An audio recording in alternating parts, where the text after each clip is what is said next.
حرفيا دلوقتي بنك ان سيف يعتبر اقوى بنك الكتروني لاي فريلانسر في الدول العربية. زمان كانت بتقابلنا مشكلة ان وايز اتقفل على العرب، دلوقتي ان سيف عوض كل مميزات وايز وزاد عليها كمان، بالاضافة كمان انه المنشئين بتوع ان سيف هم اصلا من العرب، فهو اصلا يعني يعتبر مناسب جدا ليهم.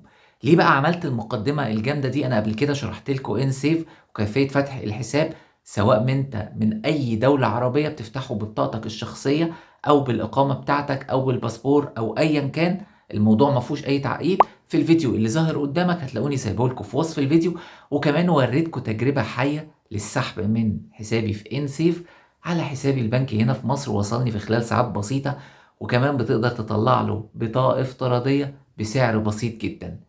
الإضافة بقى الجامدة اللي هم أعلنوا عنها لسه امبارح، زمان كان ان سيف بيديك حساب بنكي امريكي وحساب بنكي بريطاني، بس للاسف ما كانش فيه حساب اوروبي باليورو. وطبعا حسابات اليورو مهمة جدا للناس اللي عايزين تحويلات السيبا او بيستقبلوا من مواقع باليورو، ومحتاج بقى حساب بنكي يديله ايبان يستقبل عليه ومنه يسحب على بلده او يحول الدولار او ايا كان.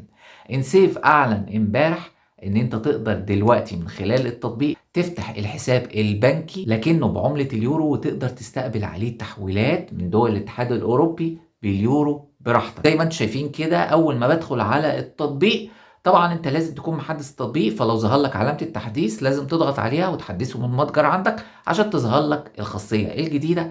ودلوقتي لو ضغطت على اليو اس دي هتلاقوا عندي يو اس دي، وهتلاقيه بيقول لي عايز تفتح بالجنيه الاسترليني او عايز تفتح باليورو.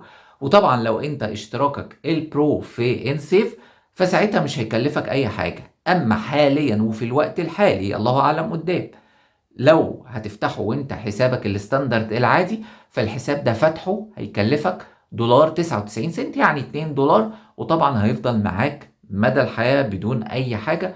وانسيف حاليا ما بتعملش اي مصاريف على الحسابات بقى سواء بالدولار او باليورو الشهرية، فيعني الموضوع مش هيكلفك غير وقتها، وممكن قدام يخلوه مجاني الله اعلم. هتلاقوني سايب لكم رابط التسجيل في انسيف في وصف الفيديو. شكرا جدا يا جماعة لحسن استماعكم، والسلام عليكم ورحمة الله وبركاته.